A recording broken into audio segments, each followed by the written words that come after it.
Don't worry, that's coming. Ladies and gentlemen, thank you very much for having me. It's an honour to represent one of the world's smallest countries and arguably one of the world's smallest airlines, and how such a small airline can survive in this increasingly complex and compliance-driven industry. A bit of audience participation first, just before lunch. It's always a good sign. Can I have a show of hands of who's heard of Nauru? Geez, that's more than what I thought. Okay. How many have set foot on Nauru? And is there anyone from Nauru Airlines here? Excellent, they should all be at work by now. Nauru Airlines. So a bit of a lesson about Nauru. So Nauru is the world's third smallest sovereign nation, behind Monaco and Vatican City. It is one of few countries that has no capital city and it has no army. In fact, Nauru has no cities at all. It's divided into 12 tribal districts on the island. Nauru is also one of few countries in the world where you can stand on its highest mountainous peak and view the entire country from that one peak. And the highest mountainous peak in Nauru is an astounding 200 feet above sea level. It takes about 5 minutes to walk up, but you can still view the entire country. Nauru's population is roughly 12,000 on the island itself. And during the 1970s and the 1980s, Nauru at times had the world's second highest gross domestic product per capita in the world, second only to Saudi Arabia. Saudi Arabia, obviously due to its oil deposits. For Nauru, it was its phosphate deposits. Phosphate is used in agriculture for fertiliser. Over the intervening decades, the island was mined and stripped bare of its phosphate deposits, and is now more or less barren and unable to support any commercial crop growth. All products for Nauru either have to be shipped in by boat or by air, and it was for that reason that the Nauruan government created the Nauru Air Corporation, which is the owner of Nauru Airlines. We currently operate 3 to 4 passenger flights between Brisbane, Australia and Nauru each week, and we also run a dedicated freighter service 1 or twice a week, again depending on cargo workloads. The scheduled flight time between Brisbane and Nauru is 4.5 hours. There won't be any test afterwards, so just sit back and enjoy the ride. Our area of operation covers some of the most isolated and desolate parts of the world. It encompasses greater than 17 million kilometres of operational area. It covers 6 time zones. Out to the east we have Cassidy Island, also known as Christmas Island, part of the Christmas Island group, and to the west to the Philippines and Clark. Apart from the 6 time zones that we also cross the international date line, and many of the islands of the Central Pacific have very limited resources and infrastructure. It's not uncommon to turn up to some airports to find workers still wearing bare feet on the apron. All our aircrew and aircraft are based out of Brisbane, Australia, which obviously makes any sort of disruption recovery in the islands extremely difficult and expensive. And overall, it makes for a very complex operation for any airline of any size. So, where is Nauru? It's where the yellow arrow is, middle of nowhere. It sits about halfway between Brisbane, Australia and the Hawaiian Islands, and is roughly 30 nautical miles south of the equator. Just to give some relativity to the size of our area of operation, it encompasses the continent of Australia twice.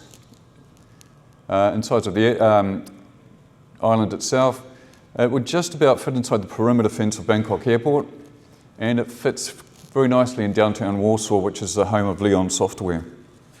So a very small nation. A little about Nauru Airlines. So it was established on 1969, which makes it 56 years old. It also makes us one of the longest carrying South Pacific airlines. We operate 4 passenger 737s and 3 dedicated freighter 737s, a mix of 300 series classics and NGs. All our fleets are approved for 120 ETOPS operations to support our operations in the Pacific region. The airline itself is based in Australia. We operate under an Australian AOC, and in 2023 we obtained our IOSA accreditation.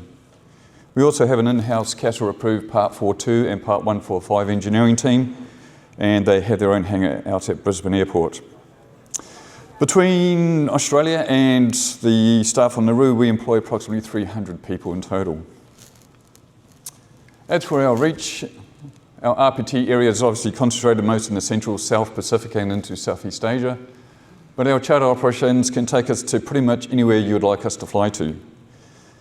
Recently, we've travelled to such exotic places as the United Kingdom, Oman, Sri Lanka, Mongolia, Vietnam, and Christmas Island, but the other Christmas Island in the Indian Ocean.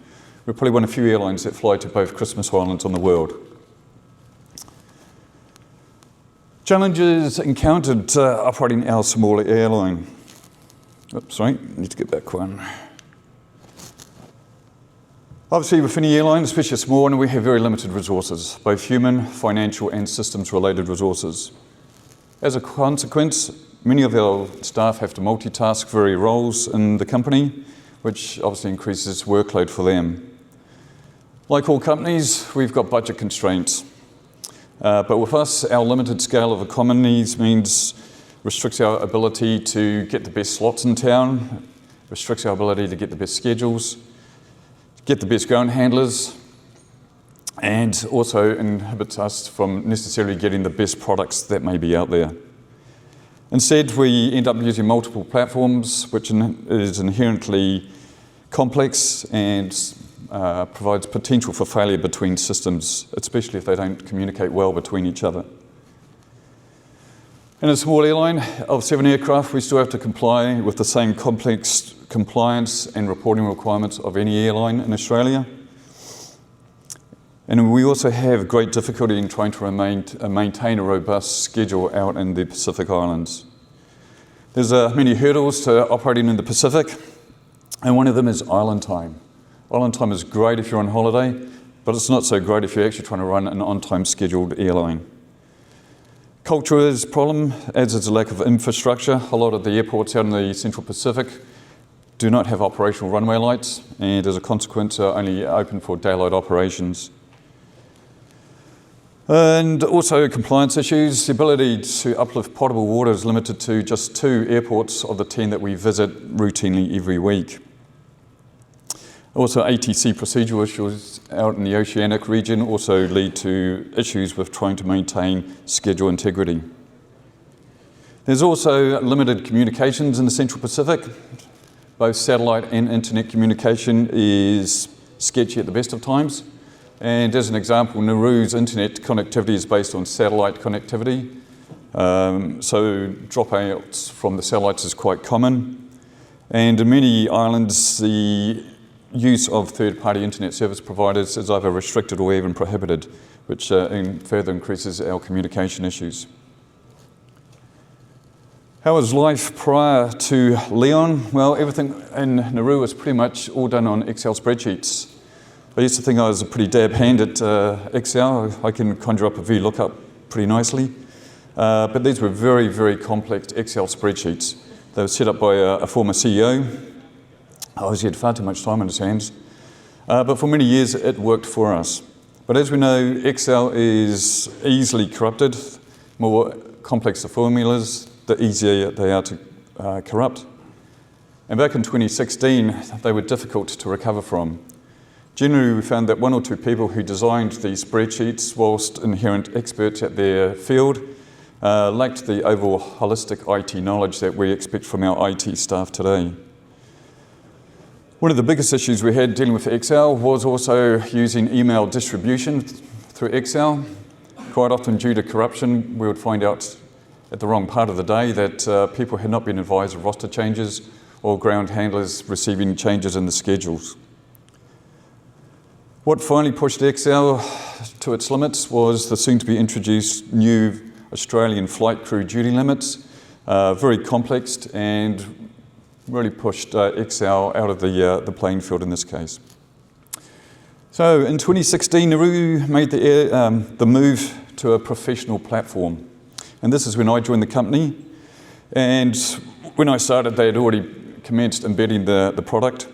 It was a good product. It was an industry recognized product, but it was too big for us. It was designed for a large airline. It was inflexible, and it required our already overworked multitasking staff members to become technical experts to complete the rule sets and maintain its operation. It was very complex in nature, and back in 2016, prior to the fibre optic internet cable in Brisbane, the bandwidth required by the system caused a lot of outages on a daily basis, which led to the frustration of many of our workers. So, how did our journey with Leon commence? Well, like most journeys, and especially those in aviation, they're never straight or smooth and nearly always involve some sort of fork in the road. In 2018, I was seconded to another operator in Brisbane to set up their OCC there as well. It was a single Boeing 757 freighter operation with just 12 pilots in Brisbane. Just like Nauru, when I joined, they had already partially embedded a scheduling and rostering system, but it was a newly developing system. It was relatively immature and wasn't flexible enough for our area of operation. So as we say in Australia, we kicked it into touch, which is a sporting acronym for thank you but goodbye. And then my CEO turned to me and said, right, Peter, it's up to you now to find us a scheduling and rostering tool. So being a Gen X internet user, what do? I Googled it. The first thing that popped up on my Google search was this Leon software outfit. And I remember it because it had a pretty cute paw print logo, which you can see on the upper screen there in the corner. But being the pessimistic and curious operations controller that I've been bred to be, I thought there's got to be better options down the page. So I kept scrolling down, came across some of the legendary legacy systems out there that I've worked with before. Some old ones, some new ones, and also some ones that probably had nothing to do with aircraft scheduling or crew rostering. But then, lo and behold, Leon software popped up again. Not only did it have its cute paw print, but it also had a cute free 30-day trial. That caught my attention. Now this is back in the day when free trials were free trials. No credit card information required up front. You got 30 days to trial it. If you didn't like it, then it was a handshake, thank you, and goodbye. Within 24 hours, we had our own customized version of Leon delivered to us. And over the next 2 or 3 days, we discovered Leon to be very intuitive and easy to set up. And it was easily done just by viewing the online tutorial videos and online help manuals. The support help desk in Warsaw was extremely helpful with questions and solutions, and it was there that I discovered that English is way better than my Polish. As I said, Leon was brought in primarily as an aircraft schedule and crew rostering tool, but it soon became apparent that there were a lot of other functionality that was on offer to their team, and especially pilots, always very quick to pick up something that's quicker and easier and takes work off of them. One of the first things that we transitioned to was the crew qualifications. The ability to monitor all the crew qualifications in one space really helped the crew training department for our 12 pilot team. Leon collects a vast amount of data and has a very powerful reporting tool, to the point that it made report generation a vital role in the continuing running of the company. I'll say this a couple of times during my presentation, but Leon can be as simple or as complex as you want it to be, which I find is probably one of the most important assets of any company these days. Most importantly for us was able to track those very pesky and complex Australian flight duty limit rules. And then after 2 years, I was back to Nauru Airlines. And during my time away from Nauru Airlines, they too had tried new systems and failed. But something mysterious happened in that 2 years, and they too had heard of Leon, to the point that by the time I got back to Nauru Airlines, they had Leon embedded already. Again, Nauru Airlines initially brought in Leon as an aircraft scheduling and flight crew rostering tool, but it's quickly spread throughout the entire airline to what I now call the web. Leon has an evolving web of influence on our company. Not only does it affect flight operations and flight following, it now affects flight operations, our ground operations team, engineering and camo, crew control, our team on Nauru Airline, on the island of Nauru, our charter planners, our safety team, and our finance team. The web continues to grow and influence just about every department in our airline, whether they like it or not. So I'm going to take you through some of the functions of Leon and how it affects some of the departments in our team. And first of all, because I'm up here, I'm going to talk about my team first. So for the operations control thing, the first thing we did when we finally configured our aircraft into Leon is we had a Gantt chart. For those of you who work for a small airline who don't have a Gantt chart, actually having one available to you is making us feel like playing with the big boys again. We felt special. One of the first features of the Gantt chart, and like most Gantt charts, they look very simplistic in view, but the amount of data they provide to the viewer is immense. And for us, one of the first things was violation flags, which is indicated just by a small red triangle next to the flight concerned. Violations cover such things as breached flight duty periods, crew currency if they've expired, flight crew or cockpit age limits exceeded, airport recencies expired, travel documents expired, or trainee pilots not being assigned with a check and training captain, or if a crew qualification has expired. Something we never had before, but now we had visualization over that. On top of that is the ops screen is available to all departments in the company, so we have more than one set of eyes keeping an eye on our schedule and our violations. One thing that Leon has also established for our small airline is interdepartmental communication. Even though we're a small airline, we suffer the same problems as most large companies and airlines with building of silos. As an example, our maintenance watch team, they now input all the aircraft MELs directly into Leon. It sends an indication up there on the left-hand side, and that information is then relayed to our flight dispatching team to take into account. Maintenance watch also input maintenance pucks for any action items occurring now or in the future. Our commercial team and our charter team will add in aircraft reservations for potential charter flights. And unfortunately, we have bad days just like every other airline, and we have AOG events as well. We don't like to see the red line that often. And in the top corner, it's probably difficult to see on this scale, but each flight in the top left-hand corner has a dot, and that dot colours a simple traffic light scheme, and that represents the status of the checklist over on the right-hand side, which I'll talk about in just a moment. We can see if a flight is active and airborne.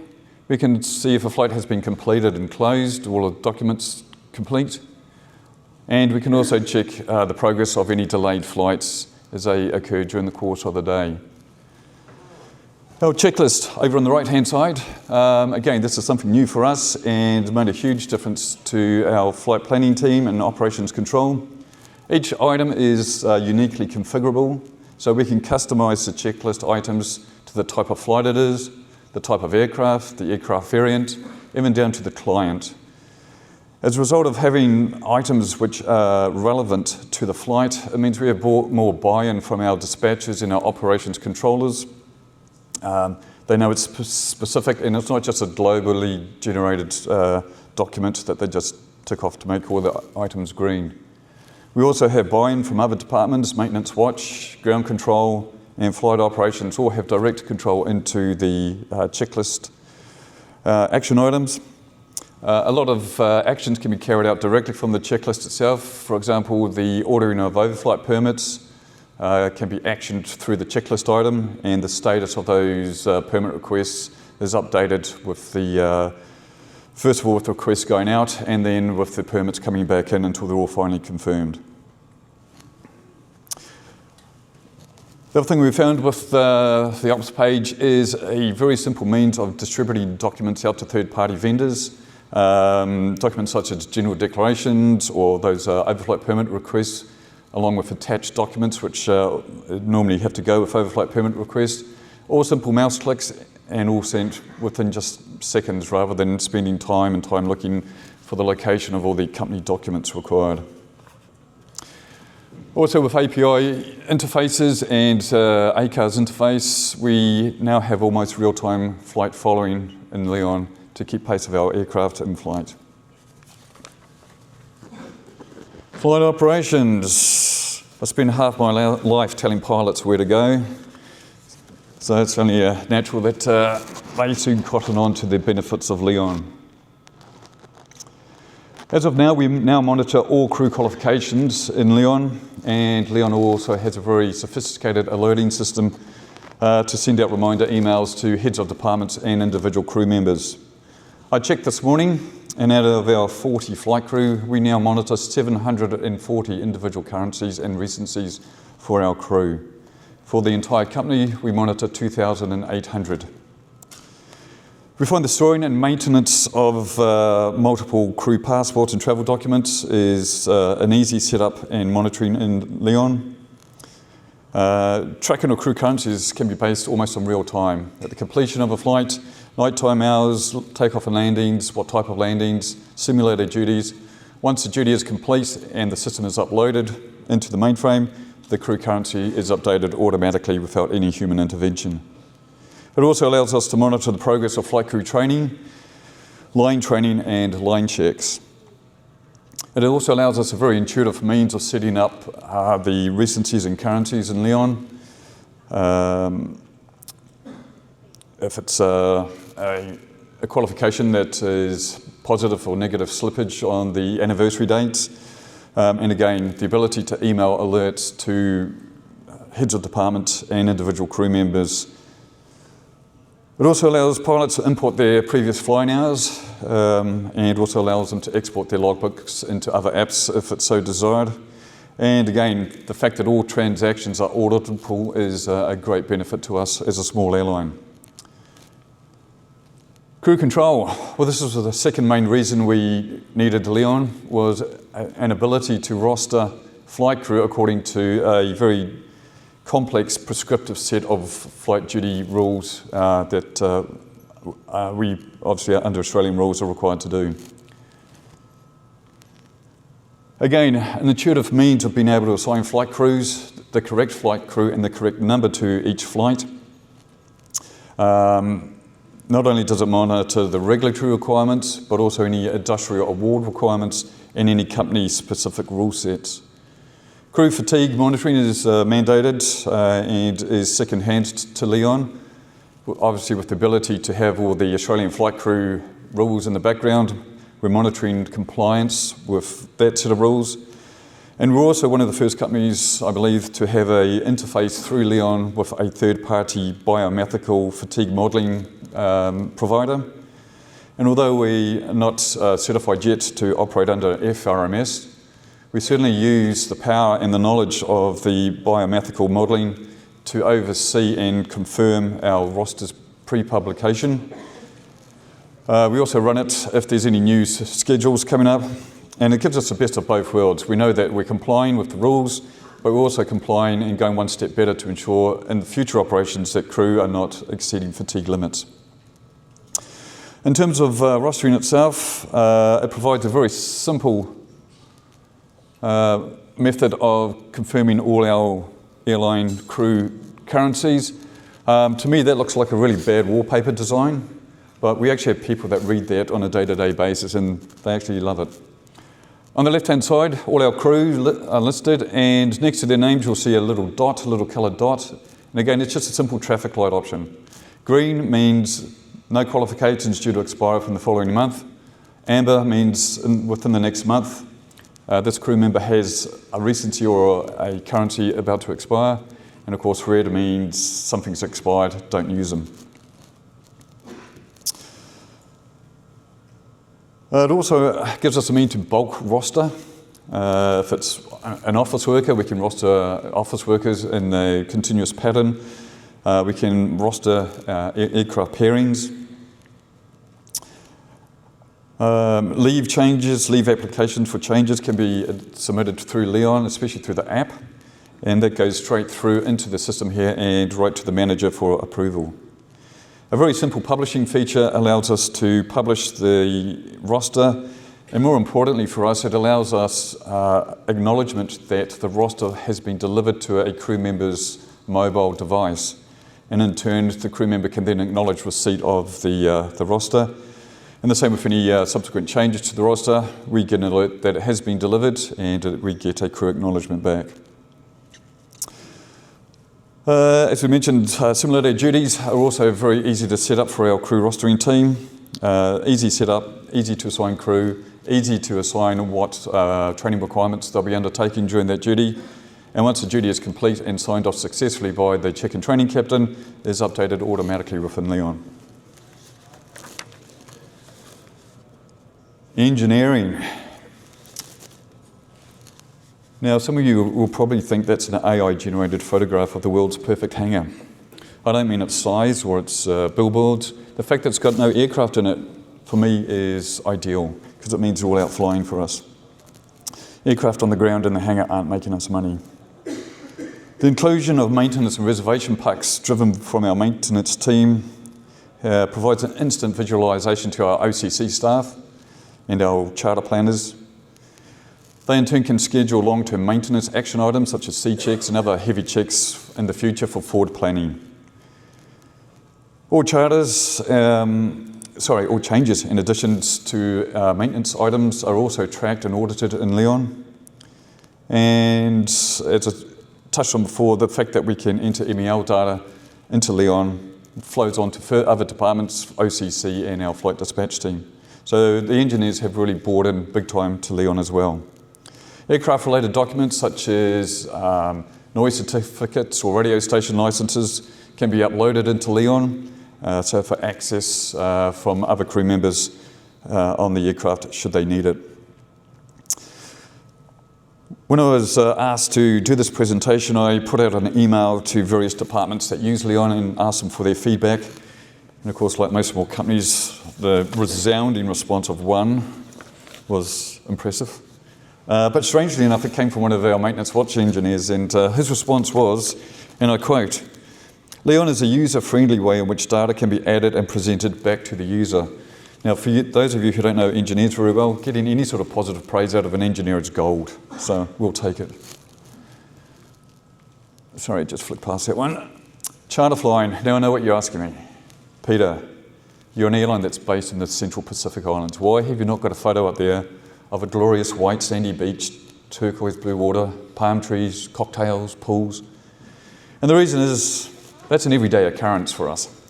So actually having a photo of one of our aircrafts coated in ice and snow is extremely unfamiliar for us, but it also demonstrates that we get out and about and around the world.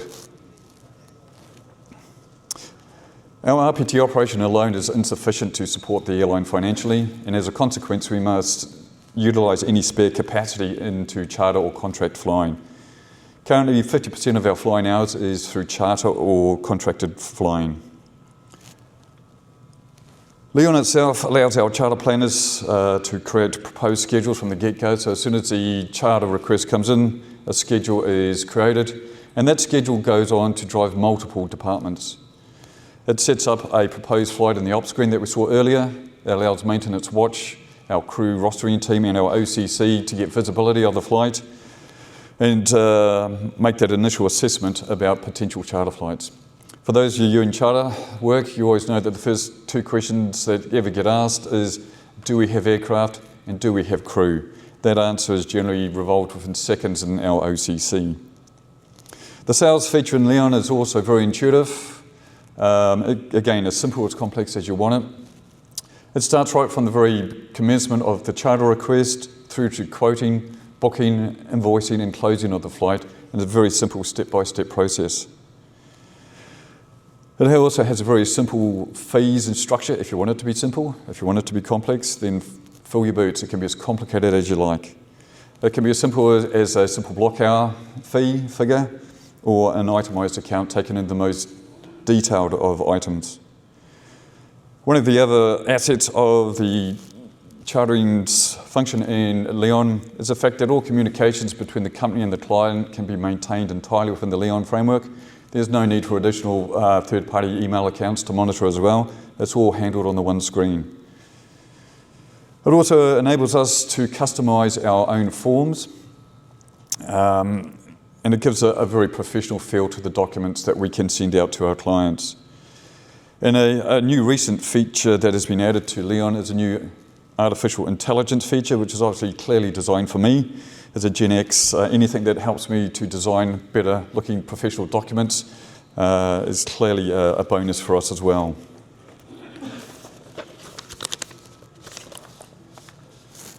Finance. one of our favourite teams. Finance absolutely love Leon. Finance just cannot get enough of the data that Leon holds and can present back to them in the reports. They have a heavy reliance on the data that is presented and reported from Leon, right down from when the crew complete the journey log. It allows the finance team to cross-check fuel invoices, and a little nifty feature of crews being able to take photos of documents such as fuel invoices, customs documents, upload them directly into the app, and once it's synced with the mainframe, they are able to reconcile accounts on the day as opposed to waiting weeks, or in some cases months, for those pesky flight envelopes to come back into the office. We also help them to report on passenger and cargo numbers for tax and regulatory requirements. And unfortunately, even a small airline such as Nauru Airlines cannot fly under the radar of carbon's emission monitoring and reporting. It also helps in determining per diem payments for our crew members. And our payroll department uses multiple reports out of Leon to assist with the payroll of different departments that use Leon.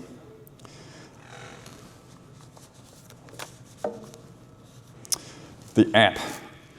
I think Leon was probably one of the first companies that I can recall that came and coexisted with an app online to support their website-based product.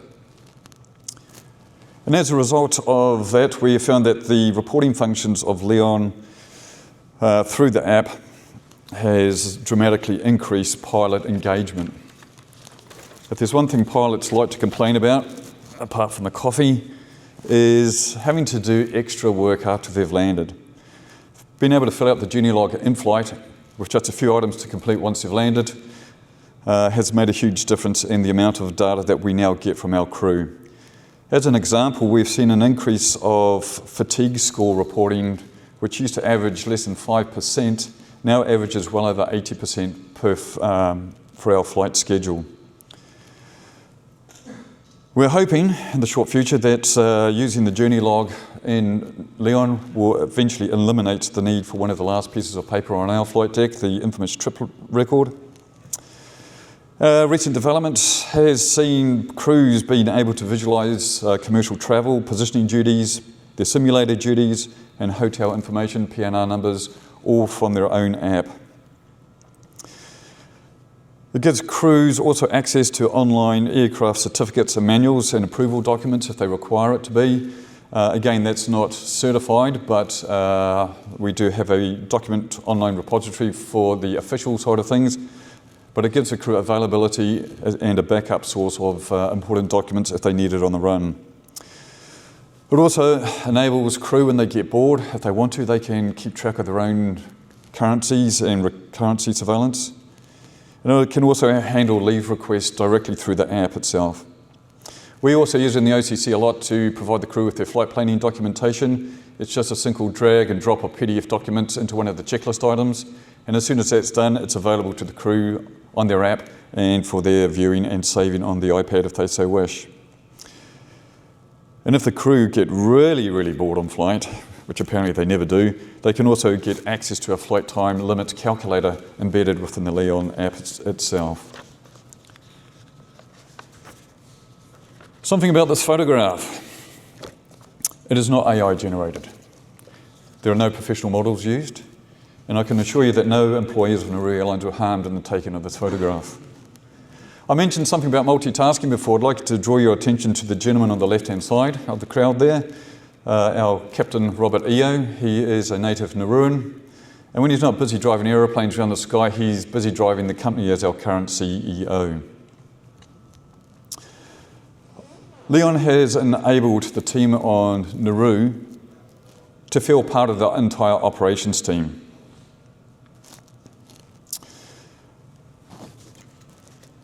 Sorry, I've just lost that page, found it. And that's resulted in an awareness and a buy-in from the team on Nauru. It makes them aware of developing and current operational issues, and they can input directly with the OCC in Brisbane. The Leon rostering tool is used extensively by all departments of Nauru Airlines on Nauru, and same with the crew qualifications. Nauru employee records are now maintained on Leon, which has seen a huge increase in compliance on the island. As we said, it's enabled the Nauru team to participate in the day of operations. Long gone are the days where we had to try and phone up someone. If they'd answer the phone, it was always a bonus. Emails, we don't have to send those anymore. They will ring us when they see what's going on in the network and ask us what's going on and offer their viewpoints as well. The app is widely used in Nauru, especially with the cabin crew for some reason. They find it far more intuitive to use. So in summary, Leon, I was going to say this is probably the one slide I've had the greatest issues with trying to come up with words for. I can say the usual, it's a cost-effective and robust solution. But for me, I think it comes down to what type of relationship you have with your software providers. As a small airline, we're used to being forced to use larger products who don't mould to our way of thinking or our way of operating. We must instead mould to their way of producing their platforms. Leon has completely done a 180-degree reversal on that turn. They very efficiently and effectively moulded to our level of operation. And with over 500 customers, Leon now has 500 different types and customizations of their Leon platform. At the bottom of the day, it's enabled our little airline to comply and act professionally, like the integrity of all our staff. And most of all, and very simply, our staff enjoy using Leon. And that's all I have for you. Thank you very much for listening. If there's any questions, please feel free.